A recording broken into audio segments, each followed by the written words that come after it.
Sehari pasca penggusuran kawasan lokalisasi Kalijodo yang berada di Jakarta Barat dan Jakarta Utara mulai disterilkan. Sementara itu dari seluruh bangunan yang dibongkar, hanya satu yang masih berdiri kokoh, yakni Masjid Jami'ah Mubarokah.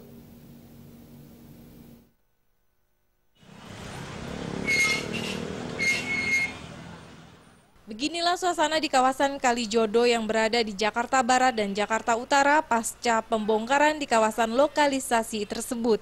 Kawasan Kalijodo sebelumnya padat dengan bangunan kafe dan rumah penduduk ini kini hanya tersisa puing-puing hasil pembongkaran. Meski sudah rata dengan tanah, namun petugas keamanan dari Polri dan Satpol PP masih disiagakan. Garis polisi juga telah dibentangkan untuk menghindari pihak yang tidak berkepentingan untuk masuk ke kawasan ini.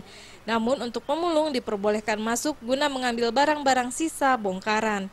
Tak hanya itu, sejumlah alat berat juga masih dioperasikan untuk meratakan puing-puing bangunan. Namun dari ratusan bangunan yang dirobohkan, masih terdapat bangunan yang masih berdiri kokoh di kawasan Kalijodo, yaitu Masjid Al-Mubarokah. Rencananya masjid tersebut akan direnovasi dan dijadikan bagian dari pembangunan taman.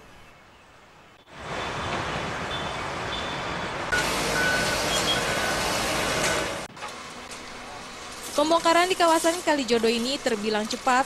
Pemerintah Provinsi DKI Jakarta tidak perlu menunggu waktu berbulan-bulan untuk merobohkan seluruh bangunan di kawasan ini. Namun sebelum melakukan pembongkaran, Pemprov telah melayangkan surat peringatan pertama, kedua, dan ketiga. Rencananya kawasan seluas 4 hektar ini akan dijadikan ruang terbuka hijau. Sementara itu sejumlah warga Kalijodo sudah ada berpindah ke rusun yang disediakan pemerintah dan juga ada yang memilih pulang kampung. Dari Jakarta, Febi Waryanti dan Rifan Alfidian melaporkan.